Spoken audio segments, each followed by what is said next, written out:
Sports Center, the 10th straight win for the Knicks this postseason. They're the 10th team ever to do that in a single postseason. 5 of the previous 9 went on to win the NBA title, most recently the Celtics 2 seasons ago. In the building to witness it all, our NBA insider Brian Windhorst.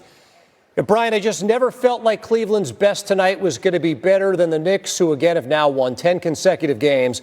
What has this series shown us about this Knicks team?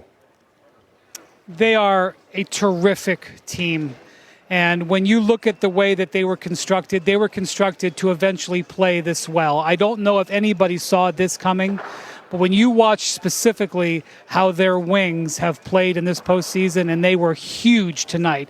And I'm talking about OG Anunoby, talking about Mikal Bridges. Like, nobody's going to shout from the streets in New York about how many draft picks the Knicks gave up for Mikal Bridges right now, because it is the first thing from everybody's mind. They made the investment in both of those players, giving draft picks and then big contracts for exactly the type of play that they are doing in this series. You add in Josh Hart, you add in, Landry Shamet coming off the bench. The Knicks are dominating this series on the wing. The Cavs have multiple all-star wings that are being outplayed by those guys. And I think one of the most impressive things, I was in the tunnel when the Knicks players came off the court. They're going to the finals, okay? No one's ever blown a 3-0 lead. They're playing great. They're going to the finals for the first time in all these guys' lifetimes, adult lifetimes. And they are totally business as usual. It was very impressive. That is impressive, but we got to talk about the flip side here, Wendy. This Cavs team has not looked the same this series as they did earlier in the playoffs. What have you noticed and what have you learned about the Cavaliers these last 3 games? Yeah, there's a scenario in which the Knicks would play at a certain level and the Cavs would play at a certain level that they could compete with the Knicks, but this level isn't it. And you see it on the defensive end of the court. They are just not good enough defensively to bail themselves out with the way their offensive level is right now. They've been a sort of a middling defensive team throughout the year. They did not have good defensive intensity tonight. And then you compound it by the fact that they have just not shot the ball well. This is a team that thrives on good outside shooting. They have been under 30% basically for the series. There are moments, where they look like they can get it going. But for the most part, and the Knicks have let them get open shots. I mean, the Knicks are doing a good job defensively, but the Cavs have not had an issue generating open shots. They just haven't been able to execute. You do wonder if fatigue is playing a factor, because the 2-7 game series and the way game 1 was so emotionally gutting in overtime, maybe that's affected their legs a little bit. But to beat the Knicks that are this good right now, this is not an acceptable level that the Cavs are showing.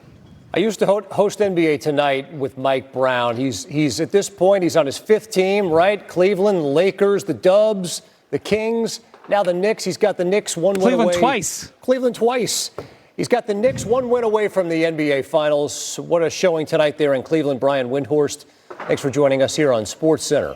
Let's bring in someone who donned the jersey of both teams during his career, and that's Shumpert. Plenty to unpack from this game, but with the Cavs now on the cusp of elimination, what is the biggest takeaway from your perspective of what you saw in their performance tonight? I thought that they lacked a sense of urgency. I think that this is a back-to-the-wall style game. You let go of game 1. You're coming into game 3. You're trying to get your fans excited, and you're supposed to play like desperate men. Play like you haven't drank water and I don't know how long. It needed to be a desperation, and I didn't see the urgency. The biggest takeaway that I took from being able to locate times that there was no urgency was where is the transition defense for this Cavaliers team? When a person breaks past the three-point line and gets into that key situation or gets into that paint situation, there has to be 2 guards back. There has to be a last line of defense. I thought that they did a very poor job of saying, let's pay attention to the details and pay attention to the small mistakes, the little mistakes that led to easy buckets for the Knicks. Let's take those away in game 3. I didn't see that adjustment. I didn't see the attention to detail. It was honestly a disappointing performance from the Cavs.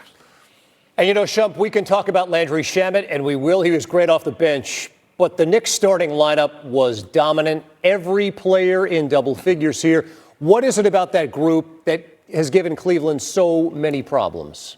Well, what they're doing is they're changing sides of the floor. I think early on when we watched the Knicks, especially when they had problems with scoring the basketball, they had cold spells that happened.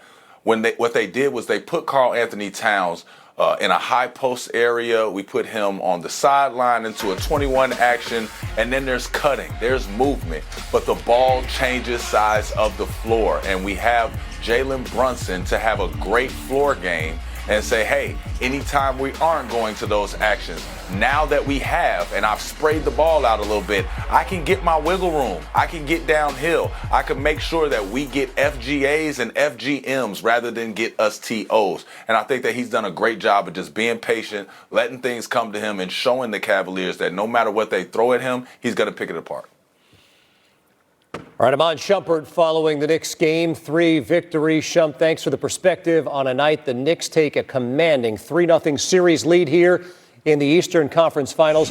New on SportsCenter now. A lot of questions to be answered for Cavaliers head coach Kenny Atkinson. Kenny, you mentioned after Game 2 needing to go home and get your legs underneath you a little bit. Do you think that this group is out of gas? I don't want Danny. It's hard for me to judge, right? I did think their physicality and energy level was much higher than ours. Kind of just call it what it is. But credit to them. I thought their physicality really got us. They turned us over. Early. They were into the ball, very handsy. The whole grab and hold thing, which is part of it, and we struggled to play through that physicality tonight. Why do you think that you guys in this series, and especially tonight, have struggled from the perimeter shooting the basketball? Yeah, I don't know. I'm thinking. I'm sure our shot quality was good again, just not going down, and you got to run back, keep running back on defense. It puts a lot of pressure on your defense, especially a really good offensive team like that. Yeah, I think Fred was telling me before the game, like, your expected shooting percentage is like 8. Yeah. Going into tonight was like 8 points lower than what it should be. So, I mean, that speaks to what you've been saying. I think we won the expected all 3 games. Yeah. So it's just, but there's expected and real. This is where we always get into that conversation, Joe. So, but they took, they were the more physical team tonight. I think their physicality and energy, and we just couldn't get to that level to combat it. I think the turnovers hurt us, Joe, and I think Shamet getting loose there. They had a role player step up on the road.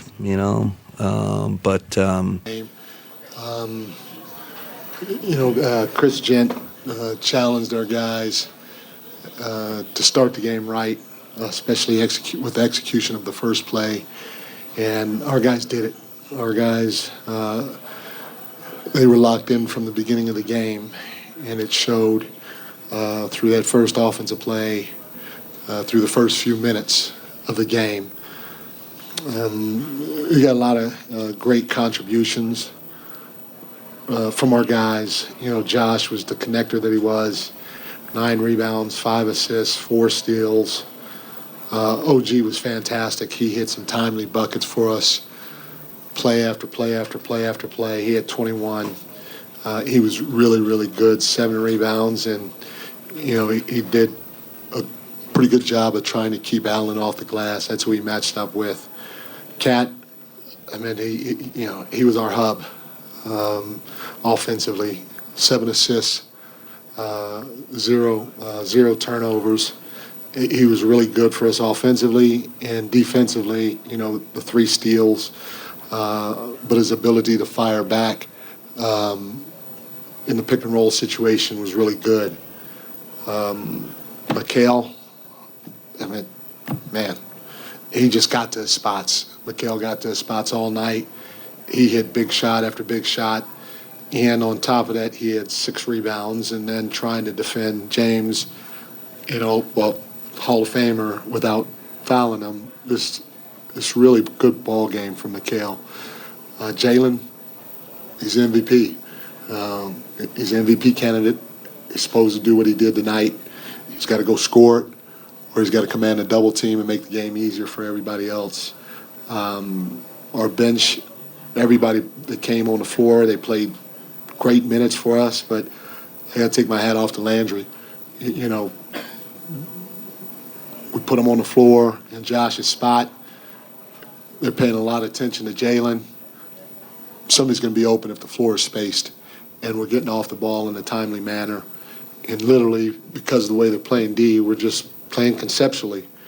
We're really trying to play fast, trying to space the floor the right way, trying to touch the paint, trying to make quick decisions with the basketball. So our guys are just doing a great job playing out of our concepts, especially when they're blitzing, soft blitzing, kind of zoning up and doing different things defensively. But Landry was huge. And then, on the other end of the floor, he's got to match up with a guy like Donovan Mitchell, which is a tough cover for anybody. And you're not going to stop him, but you got to work your tail off. And Landry's trying to work. Two things happened in the second half. I thought throughout the whole game, I thought we did a good job of trying to play fast. We want to play fast against these guys at every opportunity we can get. We don't want to go against their set defense all the time, so we got to keep trying to play fast. And then our guys did a better job in the second half of trying to defend without fouling.